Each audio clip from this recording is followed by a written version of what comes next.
Welcome to the Poetic Resurrection podcast, where we explore perceptions. How self-reflecting questions can give you a better understanding of self. I'm your host, Sonia Lozada. Stay tuned.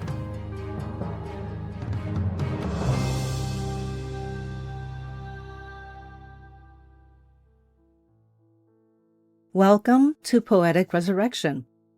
This month, we're focusing on compassion and love, so I thought, let's do it here. And while we often think of compassion as something we extend outward, to friends, to strangers, to the world, there is another direction it must travel, inward. There are moments in life when time feels slightly interrupted, when the rhythm slows, when something cracks open. Those are small windows of broken time, not broken in chaos, but broken open just enough for the heart to breathe. In those pauses, compassion becomes possible. Today I want to talk about forgiveness, not as obligation, but as an act of love towards ourselves.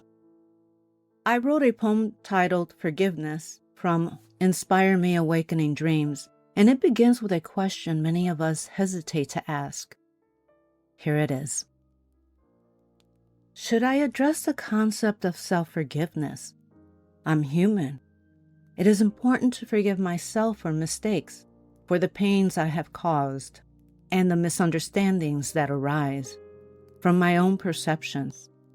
I also forgive myself for constantly trying to rescue you, when in reality, it was me who needed saving. I projected my thoughts and beliefs onto you instead of hearing your voice, your essence, your truth. As forgiveness lingers in the air, I sense a peace wash over me. I close my eyes and let myself breathe. Past grievances slowly lifted from my soul.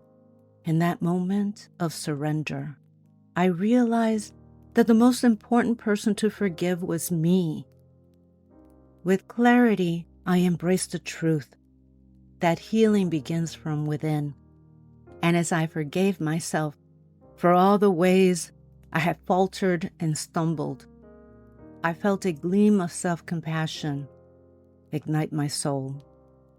In that moment, I knew that true liberation lay not in seeking forgiveness from others, but in finding peace within myself.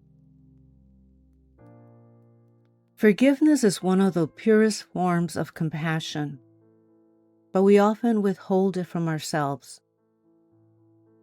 We replay conversations, we critique our reactions, we hold on to guilt as if it proves we care.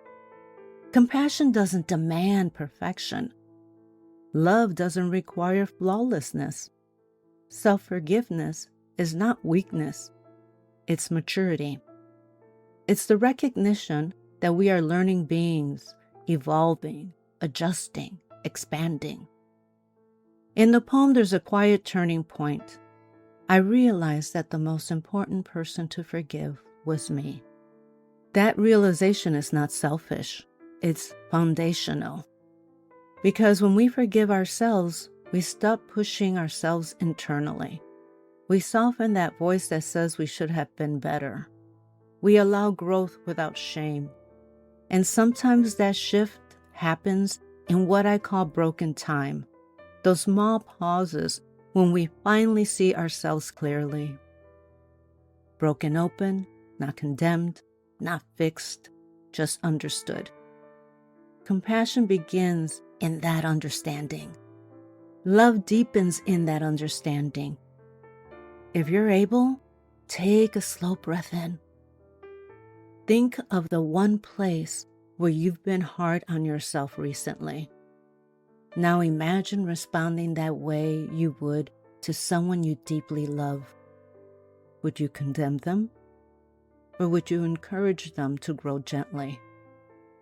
Offer yourself the same tone. Sometimes love is not a grand gesture. Sometimes it's simply saying, I forgive you. You are still worthy. you are still becoming. As we move through this month of compassion and love, I invite you to let forgiveness be part of that practice. Not as pressure, not as performance, but as honest return to yourself. This is Poetic Resurrection. I'm Sonia Iris Lozada. May compassion begin with you, and may love include you. Until next time, take gentle care of your soul. Many blessings.